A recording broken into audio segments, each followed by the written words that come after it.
Dr. Atchison here, and we're finishing up Chapter 6, the brain, physical growth, and health.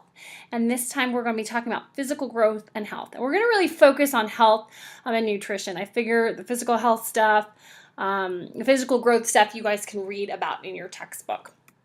So we're really going to focus on nutrition a lot. We'll also talk about other aspects of health.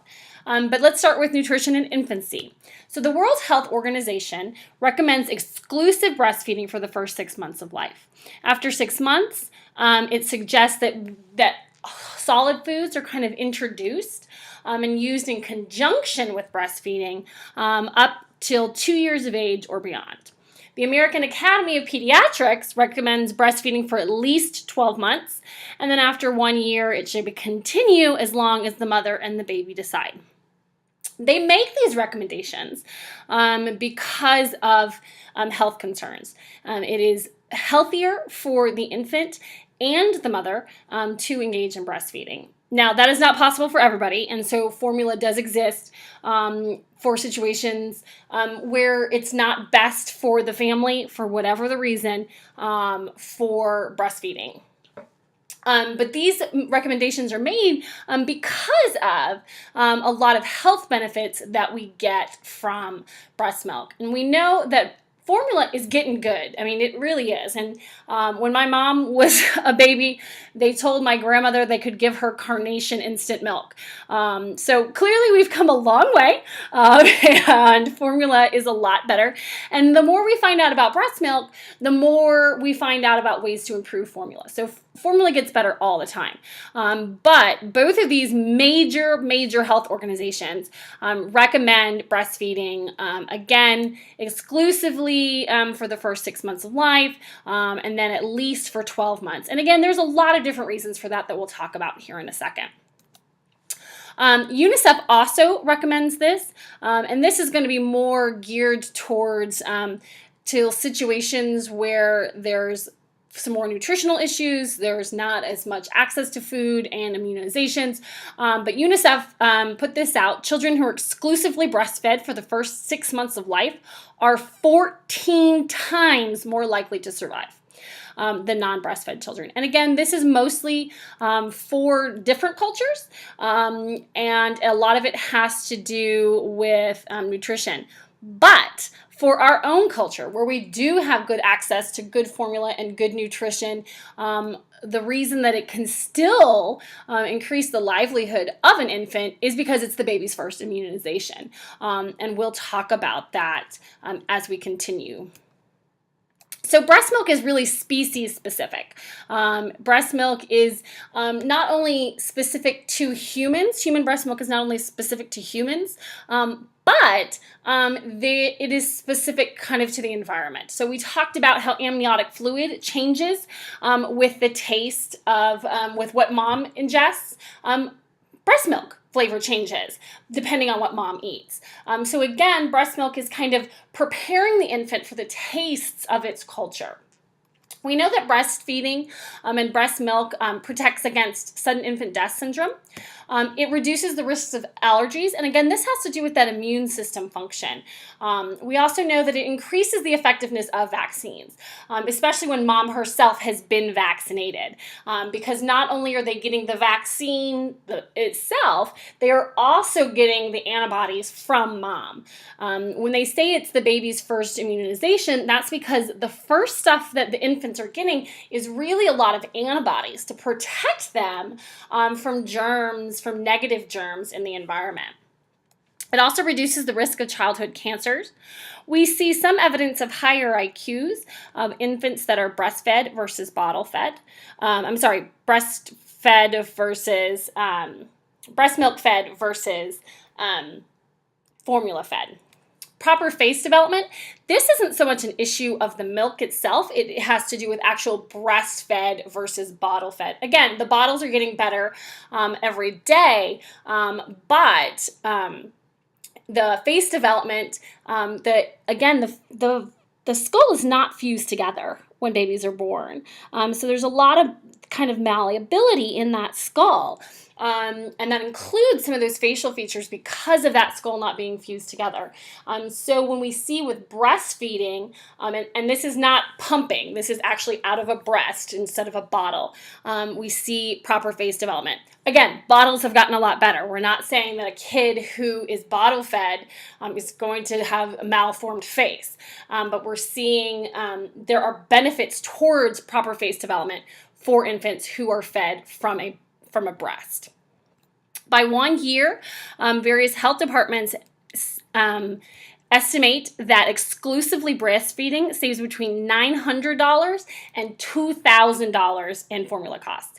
So all of these other things aside, there's a huge economic thing. And so you'll see a lot of health organizations really promoting breastfeeding, not only because of all the benefits for mom and infant, but some of these health organizations, I believe this number came from the Texas Department of Health and Human Services, they don't want to have to pay for formula through WIC programs and those sorts of things.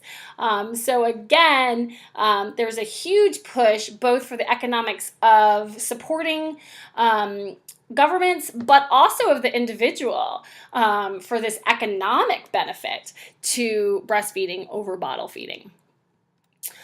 We also know that there's a lower incidence of different childhood illnesses, including ear infections, pneumonia, diarrhea. The diarrhea has a lot to do with what we'll talk about in a minute, some of the gut microbes that are being passed on to the infant.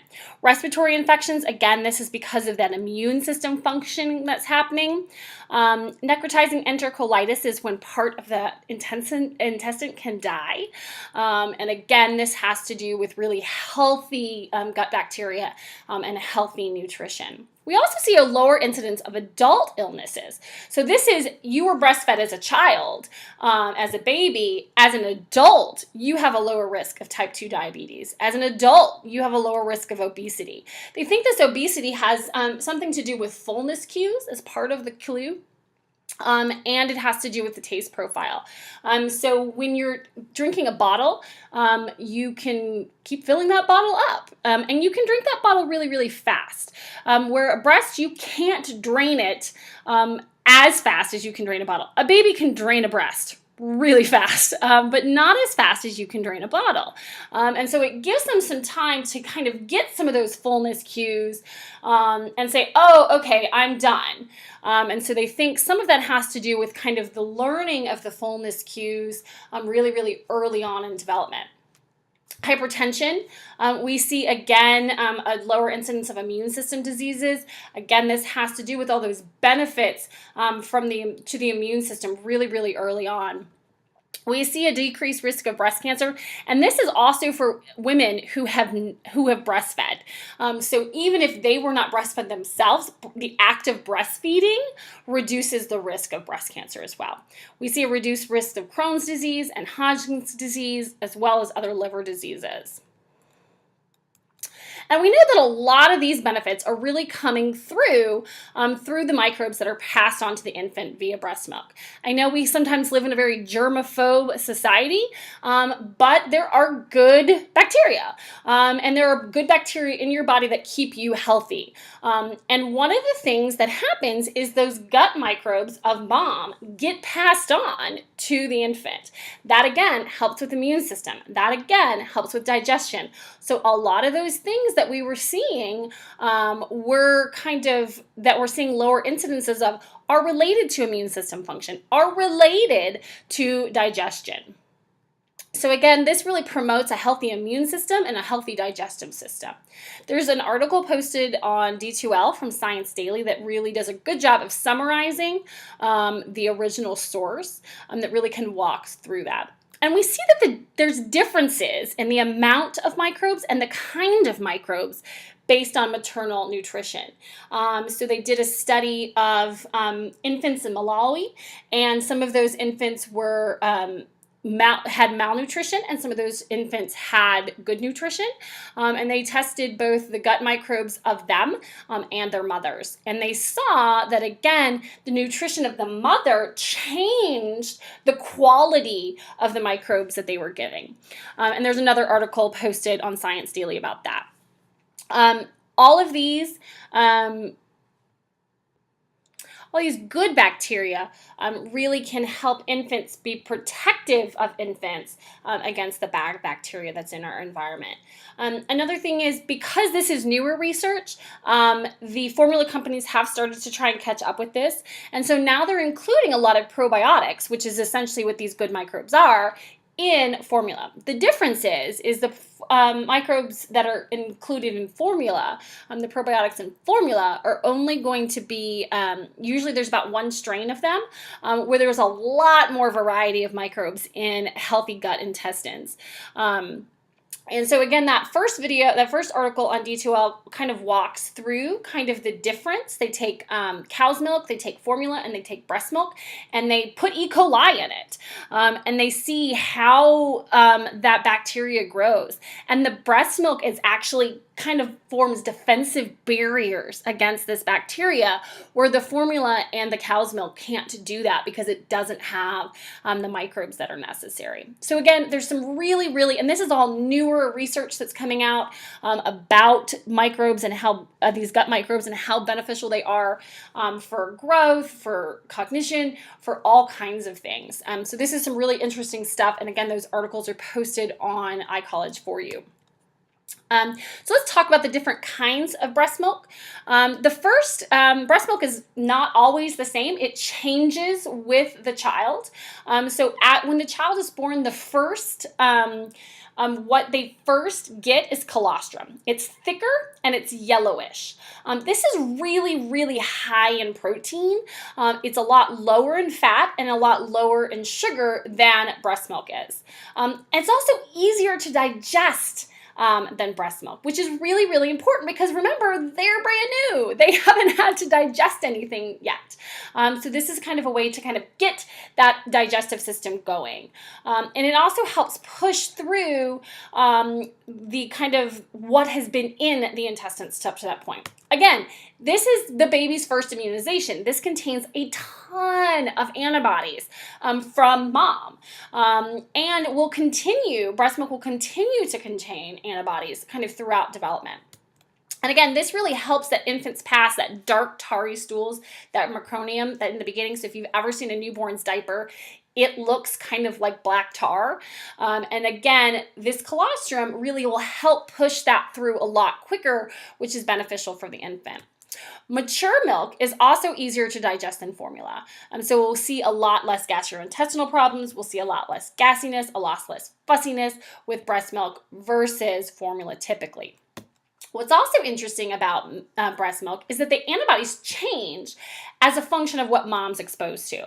So mom's exposed to a cold, and her antibodies kick up and say, nope, not here. You're not doing that here. Those antibodies will be transferred to the baby saying, nope, you're not doing this here either. So those antibodies will change depending on what mom's being exposed to. Mom gets a flu shot, that's going to boost the benefit of a flu shot for the infant, because again, those antibodies are changing as mother's environment changes. And as I mentioned, the flavor changes as a function of mom's diet too. There's different changes to that depending on what mom's eating. If mom's eating a lot of spicy things, the milk's not going to taste spicy, but there's going to be more flavor profile that's similar to that, versus if mom's eating a lot of sweet things. The flavor profile changes. And you can even hear some moms say that when they ate a certain thing, that their child might develop, acted a little differently. Maybe they got a little gassy or something because they ate something that made them a little bit gassy. So we see this kind of progression between what mom eats and what baby eats. We also find this is helpful for kids in terms of obesity as well, because milk flavors change. We see that children that are breastfed tend to be more adventuresome in terms of eating other things because they're used to different flavors. When formula tastes the same every day, they're not as willing to try new flavors because they've had such a limited flavor profile. So as remember, what we've talked about, kind of your experience really affects that output. And so just in terms of nutrition, just in terms of flavor, having a broader flavor profile creates a situation where children are more likely to try different flavors than when we have a very narrow flavor profile. Here are pictures of the first one is colostrum, and again, this is birth to about 3 to 5 days, depending on when mom's milk really comes in. We see transitional is going to be kind of in between those. And then we see mature milk really comes on about 14 days. And it changes from feed to feed. It meets all the needs for nutrition, again, up to 6 months. And then there's lifelong benefits after that. So again, breastfeeding can continue past 6 months. We see actually the best outcomes kind of by 7 to 8 months. If moms can do that, they kind of get pretty much all of the benefits that the kid's going to get. They can get if they can make it to 7 or 8 months. And again, this really changes. The milk will change as a product of the environment and the child's needs. We still have nutritional needs in childhood as well once we are done with milk or formula, breast milk or formula. And we know that nutritional deficits can really affect cognitive functioning. We know that diets low in iron and folate predicted lower mental test performance. So in tests of IQ and other mental performance, we see that children that had diets that were low in iron and folate, when we tested them years later and we looked at these things, we could have predicted kind of retroactively. This is when I say predicted, I mean statistically predicted the test performance.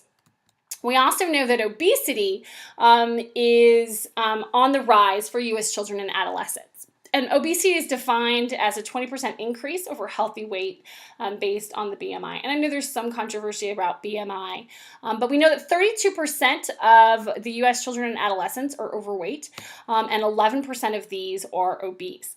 So we have a large proportion of our population, of our childhood population, that's not having their nutritional needs met kind of in the other direction. And this does not mean that these children are not malnourished. Just because you have a high caloric intake does not mean that all those nutrition needs are being met. And so programs that provide school lunches, programs where dictate what kinds of foods are allowed to be at school lunches really are an effort to kind of counteract some of these nutritional deficits that we know can affect cognitive functioning and all the health repercussions of being overweight and obese, especially as a child. So I know, like on my daughter's school menu, it's even color-coded for their sides because they have to offer so many dark orange vegetables, so carrots or sweet potatoes. Most of the time they don't offer regular French fries. They'll offer sweet potato fries or sweet potato tater tots. They have to have dark green vegetables such as broccoli, salads are included. They'll also have to have some legumes offered. So they'll offer beans and these sorts of things because all of these carry a lot of nutritional value in them. And so again, these are things that the schools are required to include in their lunch programs and to counteract some of these cognitive issues and some of these obesity issues. In terms of food additives, there's really an ongoing debate about it. I've tried to look into it today and try and find if we could see if we had gotten to some concrete answers this way or that. And unfortunately, there's really not. There's a lot of disagreement in terms of research and among scientists about the safety of the food additives. And so I'm talking about chemical additives in food. I'm talking about food dyes, food colorings, things like that. So there's a disagreement about the safety of these things, and there's also a disagreement about the amounts of them. The FDA has, if it's in your food right now, the FDA has deemed it safe, and that is the U.S. governing body that determines what food additives are allowed to be in the food supply. However, there are warnings in Europe on certain food dyes and other additives that are approved by the FDA. So the Environmental Working Group has worked up a list of food additives to avoid. Again, these are foods that they disagree with the FDA about their safety. And I posted that on D2L, and there's also a really nice article that's on, I believe it was on ABC's website, and they do a really good job of juxtaposing things like the Environmental Working Group, which is a little bit more moderate versus some really kind of extreme views that, food dyes are like killing us from the inside out. And the ABC article does a really good job of including those kinds of findings with other researchers and other scientists on the other side of the debate. And including both of those, it includes information on the US rules about these things. It includes information about other countries' rules about these things. So it's a really nice, moderate post where you can see information from both sides of this debate. So again, like we'll say again in this class, and we talk about it in terms of breastfeeding and formula, every family has to make their own decisions. Same thing for nutrition. Every family has to make their own decisions. I personally, in my family, try to look at this EWG list and try to avoid a lot of those things. Do we always avoid it? No. Has my daughter had, regular M&Ms? Of course. She's a 6-year-old. How would I keep her from that? But if I'm buying candy, I'm going to try and find something that's got a more natural dye so that I don't have to be concerned about those food dyes. Again, that's just the decision that I make personally for my family because there is a disagreement about whether how much of this is okay and the safety. So my family chooses to err on the side of caution and just let's try and cut it out as much as we can because there is this disagreement in the research. Nutrition in adolescents. We know that there's an increased need in calories in adolescents because of this rapid growth. Boys need about 2,700 calories a day, while girls need about 2,200 calories a day. The problem is that teenagers are not great at making good food choices. We've already talked about brain development and how they're not good at making good choices, period, sometimes. Food choices are amongst that. We tend to see nutritious eating kind of drop in adolescents, which is unfortunate given their increased calorie and nutritional needs. We see that they eat less fruits and vegetables. We see they're more likely to skip breakfast and have more soda and fast food, which are really empty calories. We see that iron deficiencies are really one of the common malnutrition things in adolescents. And we also see other vitamin deficiencies such as calcium, riboflavin, and magnesium. We do know that adolescents who eat with their families, this can really help.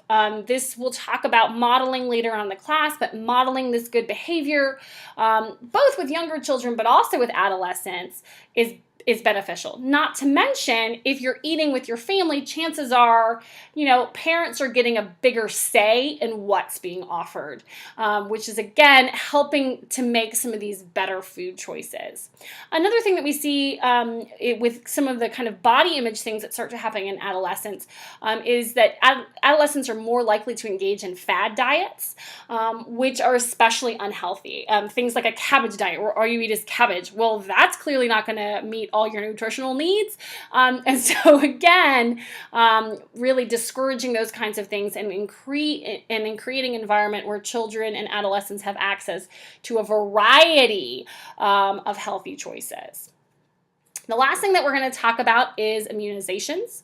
Unfortunately, 23% of U.S. preschoolers lack the essential immunizations.